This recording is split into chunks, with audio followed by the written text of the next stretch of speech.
Pais me botaram pra fora de casa quando completei 18 anos e ainda disseram: seja grato por ter tido comida. Parte 2. Cumprimentou a gente com um aperto de mão, pediu pra sentarmos e abriu um bloco de notas amarelo, pedindo pra eu começar do começo. Eu contei tudo, desde acordar com água fria no aniversário, a conselheira do abrigo encontrando meu pai, o confronto na varanda, as contas bancárias zeradas. Ela não me interrompeu nenhuma vez, só anotava tudo com letra bonita e fazia que sim com a cabeça de vez em quando. Quando terminei, ela levantou os olhos pra mim. Ela comentou que poderíamos mover ações cíveis por fraude e apropriação indébita, explicando que, em termos simples, isso significava mentir para tirar dinheiro e pegar bens de outra pessoa. Também disse que o caso podia virar criminal se o Ministério Público entrasse na história. Perguntou se eu tinha provas, então mostrei o celular cheio de prints e gravações. Ela achou ótimo, elogiou por eu ter guardado tudo e explicou que seria um processo demorado, mas que estaria do nosso lado. 2 dias depois, meu celular tocou de um número desconhecido. Atendi e um homem se apresentou como Giovanni Mercier, do Serviço de Proteção ao Adulto. Contou que a conselheira do abrigo tinha encaminhado meu caso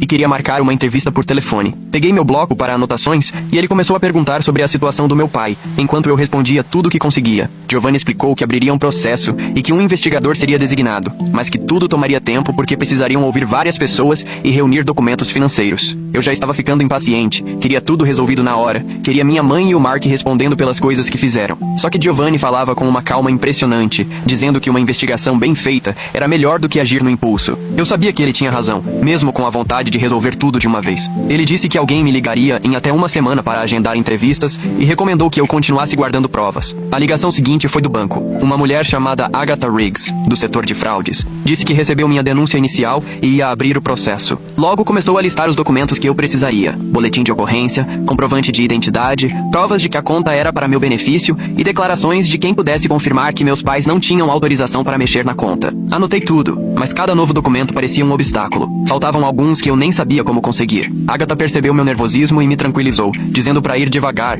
um passo de cada vez, reunir o que fosse possível e depois ligar de volta. Passou o número direto dela e explicou que ficaria responsável pelo meu caso. Na mesma tarde, o Ricardo Bruno do VA me ligou. Ele se apresentou como assistente social e quis marcar uma consulta para falar de auxílio moradia e programas para cuidadores. Também mencionou que precisaríamos conversar sobre trocar o responsável financeiro do meu pai. Começou a citar uma lista de programas e benefícios que eu nunca tinha ouvido falar.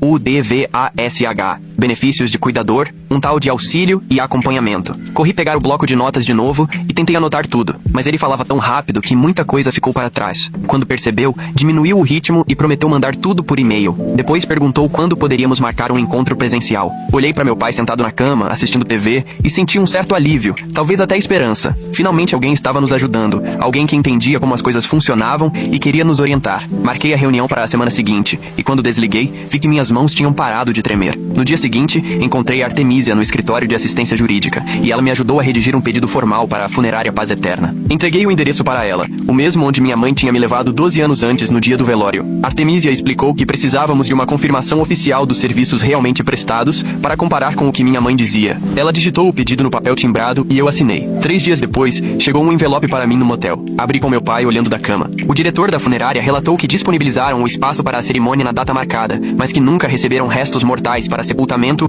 ou cremação. Nos registros não constava compra de caixão, nem jazigo, nem autorização para cremação, só o aluguel da capela por 2 horas. Li 2 vezes, sentindo o estômago embrulhar. Eu já sabia que meu pai estava vivo, mas ver por escrito que o funeral inteiro foi uma encenação mexeu comigo de outro jeito. Naquela tarde, fui até a delegacia no centro e pedi para fazer um boletim de ocorrência. O policial da recepção me encaminhou para a sala do detetive Hugo Larkin, um senhor de uns 50 anos, cabelo grisalho e óculos de leitura no topo da cabeça. Sentei numa cadeira de plástico em frente à mesa dele, enquanto abria um formulário no computador. Pediu que eu começasse do começo, então contei tudo. O episódio de acordar com água fria no meu aniversário de 18 anos, o dia em que encontrei meu pai vivo no Palmer, as contas bancárias zeradas e os 12 anos de benefícios desviados. Hugo digitava sem interromper. Quando terminei, ele imprimiu o boletim e pediu para eu conferir. Explicou que a investigação ia levar tempo, porque crimes financeiros que envolvem várias pessoas e benefícios federais são sempre complicados, mas o número do boletim seria útil com o banco e outros órgãos. Me entregou um cartão de visitas e pediu para eu ligar caso lembrasse de mais detalhes ou se meus pais entrassem em contato. Guardei o boletim na minha pasta de evidências. 2 dias depois, eu estava sentada na cama do motel organizando papéis quando olhei pela janela e vi a caminhonete do Mark estacionada 3 vagas abaixo. Ele estava ali, parado, olhando direto para o nosso quarto. O corpo inteiro gelou. Peguei o celular e liguei pro 190 de imediato. Depois comecei a jogar nossas coisas nas bolsas. Minhas mãos tremiam tanto que era difícil até fechar os zíperes. Meu pai perguntou o que estava acontecendo e só apontei para a janela. O rosto dele ficou branco. A atendente ficou na linha comigo enquanto eu terminava de arrumar tudo e disse que a viatura estava a 5 minutos dali. Fiquei espiando o Mark pela fresta da cortina. Ele não se mexeu, só ficou ali, nos vigiando. Quando a polícia chegou, Mark saiu devagar. Os policiais fizeram um relatório e recomendaram que eu registrasse qualquer contato futuro. Depois que foram embora, sentei no chão, encostada na cama. Meu pai colocou a mão no meu ombro. Decidimos a partir daquele dia, deixar as malas sempre arrumadas por precaução. No dia seguinte, Artemisia me ajudou a solicitar meus registros escolares, lá na Secretaria do Distrito. Explicou que precisávamos de documentos que mostrassem as sessões de terapia de luto que minha mãe me obrigou a fazer durante anos. Uma semana depois, chegaram os registros e espalhei tudo na mesa do motel. Páginas e mais páginas de anotações das sessões de terapia, dos 6 aos 16 anos, todas com o código de diagnóstico de perda de um dos pais. As observações da terapeuta detalhavam meu sofrimento constante pela suposta morte do meu pai, como eu chorava de saudade, como tinha pesadelos com o funeral. Minha mãe contava para a terapeuta que eu precisava de ajuda para lidar com a morte do meu pai em combate, e toda a sessão era cobrada do plano de saúde dos meus pais com esse mesmo diagnóstico. Ler anos do meu próprio luto, traduzidos em linguagem clínica, criava uma distância estranha, como se eu estivesse lendo sobre a dor de outra pessoa. Por outro lado, também deixava um rastro no papel, mostrando por quanto tempo e de forma tão calculada minha mãe e o Mark mantiveram aquela mentira. Na semana seguinte, a Artemisia enviou cartas formais pedindo a preservação de provas, uma para o banco, outra para o endereço dos meus pais. As cartas eram bem jurídicas, exigindo que não destruíssem nenhum documento ou registro ligado aos benefícios do meu pai ou às minhas contas. A Artemisia explicou que aquilo era só o procedimento padrão antes de entrar com um processo, mas se destruíssem qualquer coisa depois de receberem a carta, poderiam ser penalizados ainda mais. Ela disse que o tom formal da carta era forte, servia para avisar que estávamos indo atrás de nossos direitos e que eles precisavam guardar tudo. Quando li a carta antes de ela enviar, senti que alguma coisa tinha mudado. Depois de semanas só reagindo ao que eles faziam, agora éramos nós tomando atitude e obrigando-os a nos responder, não mais o contrário. 3 dias depois, a Agatha ligou com novidades. Disse que o banco tinha encontrado um padrão de transferências da conta de benefícios do meu pai direto para uma conta conjunta da minha mãe com o Mark, coisa de anos. Ela estava tratando essas transações como suspeitas e montando uma linha do tempo, mas me avisou que provar que as transferências não foram autorizadas exigiria mais documentação. Precisaríamos de comprovantes do VA mostrando que meu pai nunca deu procuração para minha mãe, talvez até uma ordem judicial para acessar certas contas. Ela comentou que o banco estava levando tudo a sério, só que a investigação poderia demorar. Anotei tudo o que ela disse e adicionei as minhas anotações. Cada detalhe novo era como mais um tijolo no muro que estávamos levantando. Na mesma semana, o pessoal do VA ligou para marcar uma entrevista com meu pai. O Ricardo explicou que estavam revisando o acordo de representante legal do meu pai e precisavam ouvi-lo a sós, sem ninguém da família junto, para garantir que ele pudesse falar livremente sobre o que queria. Marcaram para a terça seguinte, na clínica do VA. Ricardo disse que era procedimento padrão quando surgiam dúvidas sobre a autoridade de quem representa. Eles queriam ouvir direto do meu pai quem ele queria que cuidasse dos benefícios dele. Foi a primeira vez em semanas que senti esperança, porque finalmente estavam colocando o desejo do meu pai em primeiro lugar, em vez de decidirem tudo por ele. Meu pai ficou nervoso com a entrevista, mas ajudei ele a treinar as respostas com calma. 2 dias depois, o Giovanni me ligou. Contou que tinha feito uma visita à casa da minha mãe e do Mark, como parte da investigação do APS. Eles colaboraram dizendo que tinham a procuração certa para cuidar dos assuntos do meu pai enquanto ele estava internado. O Giovanni falou que eles apareceram bastante preparados, com papéis e explicações na ponta da língua, mas ele pediu cópias de tudo para checar a autenticidade. Explicou que quem explora financeiramente alguém geralmente apresenta documentos que parecem legítimos à primeira vista, mas que o trabalho dele era investigar a fundo para confirmar se a autoridade deles era real. Disse que a investigação continuava e que me avisaria sobre qualquer novidade. Quando desliguei, fiquei frustrada. Era óbvio que minha mãe e o Mark iam parecer colaborativos. Estavam mentindo com sucesso fazia 12 anos. Na semana seguinte, a Artemisia conseguiu cópias da suposta procuração através dos pedidos de documentos. Ela me chamou no escritório e espalhou tudo na mesa. Olhei para a linha da assinatura, onde meu pai supostamente tinha passado a autoridade para minha mãe. Mesmo sem ser especialista, percebi que tinha algo errado. As letras estavam trêmulas, irregulares, nada a ver com a assinatura dele nos papéis recentes do VA ou nos formulários que preenchíamos juntos. A data batia com logo depois da primeira internação dele, 13 anos antes. A Artemisia apontou mais problemas. O selo do cartório quase apagado, as assinaturas das testemunhas mal legíveis. Ela disse que talvez fosse necessário pedir uma perícia em caligrafia para provar a falsidade. Mas, de qualquer forma, o documento já levantava questionamentos sérios. No dia seguinte, eu e meu pai fomos ao Detran tirar a identidade estadual dele. O Ricardo tinha ajudado a abrir uma caixa postal Vapo, pra gente receber correspondência oficial, já que o motel era só provisório. Preenchemos os papéis, meu pai apresentou o documento de baixa do exército e o cartão do INSS para a conferência, o atendente fez o cadastro e falou que a identidade ia ficar pronta em 20 minutos. Sentamos para esperar, e quando chamaram o nome do meu pai, ele foi até o balcão e recebeu uma identidade provisória de papel com foto. Ele ficou um tempão olhando para aquele documento. O nome dele, o endereço novo, pela primeira vez em 12 anos. Não era o hospital, nem a casa da minha mãe e do Mark.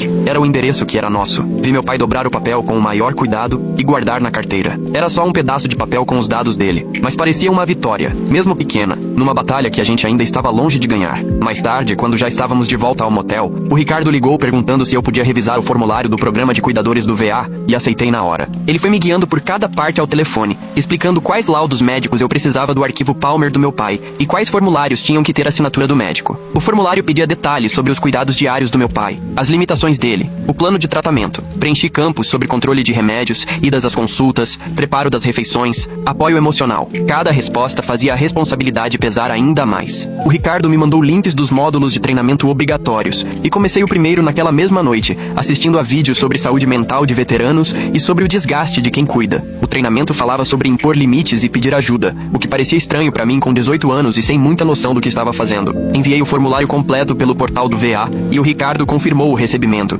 explicando que a aprovação podia demorar algumas semanas, mas que ia acompanhar de perto para não deixar parado. A assistente social do abrigo tinha me encaminhado para a Amélia Fletcher, da Clínica Comunitária de Saúde Mental, e fui à primeira consulta 2 dias depois. A clínica funcionava numa casa adaptada, com uma sala de espera cheia de móveis diferentes e cartazes motivacionais espalhados pelas paredes. A Amélia me chamou e eu a segui até uma salinha que tinha cheiro de lavanda. Ela parecia ter uns 40 anos, usava óculos e tinha um jeito calmo de se mover que deixava tudo mais acolhedor. Perguntou o que estava me levando ali e comecei a contar que meus pais tinham me expulsado, sobre reencontrar meu pai e o lance do dinheiro roubado, até que no meio da explicação percebi que estava falando rápido demais e minhas mãos tremiam. Ela só ouviu, sem interromper nem tentar consertar nada, anotando algumas coisas. Quando terminei, quis saber como eu estava dormindo e me alimentando e acabei admitindo que as duas coisas estavam ruins. Disse que íamos trabalhar juntos estratégias para lidar com aquilo tudo e para processar o trauma, mas por agora queria que eu soubesse que ali era um espaço seguro para falar. Apesar de a sessão durar só 50 minutos, sair de lá me deu uma sensação de alívio, como se eu tivesse deixado um peso para trás, pelo menos por um tempo. Logo depois, a Agatha do banco ligou para marcar uma entrevista detalhada, e na semana seguinte, fui encontrar ela na agência. Ela tinha em mãos um calhamaço de extratos da minha antiga poupança, com todas as movimentações dos últimos 5 anos destacadas e marcadas com post-its. Fomos analisando cada saque e transferência, com ela perguntando quem tinha feito, para que falaram que era, se eu sabia ou autorizei. Expliquei que minha mãe sempre dizia que aquele dinheiro era para a faculdade, que nunca tive acesso à conta e nem sabia que ela podia encerrar tudo quando bem quisesse. A Agatha perguntou como era a estrutura da conta conjunta, e contei que ela tinha sido aberta quando eu tinha 13 anos, e que minha mãe dizia ser normal os pais figurarem nas contas dos filhos. Ela anotou tudo e explicou que o banco tinha critérios para liberar crédito provisório quando havia suspeita de fraude, mas que meu caso era complicado porque, tecnicamente, a conta era conjunta. Ainda assim, o padrão de acesso e o momento do saque final, justamente quando descobri que meu pai estava vivo, fortaleciam bastante a minha situação. Ela disse que encaminharia todo o processo ao Comitê de Análise de Fraudes e que me daria uma resposta em até 2 semanas. Alguns dias depois, o Giovanni ligou para combinar o teste de DNA. Ele explicou que, para acabar com qualquer discussão da minha mãe e do Mark sobre meu direito em relação ao meu pai, era preciso uma prova biológica irrefutável. O exame seria feito num laboratório credenciado e o resultado ficaria registrado oficialmente na APS. Concordei, mesmo sentindo que tinha algo errado nisso, como se eu fosse obrigado a provar quem era minha família. Fomos ao laboratório na manhã seguinte, e o técnico passou um cotonete no interior da minha bochecha e depois na do meu pai, etiquetando tudo com o número do caso. Em 10 minutos estava resolvido.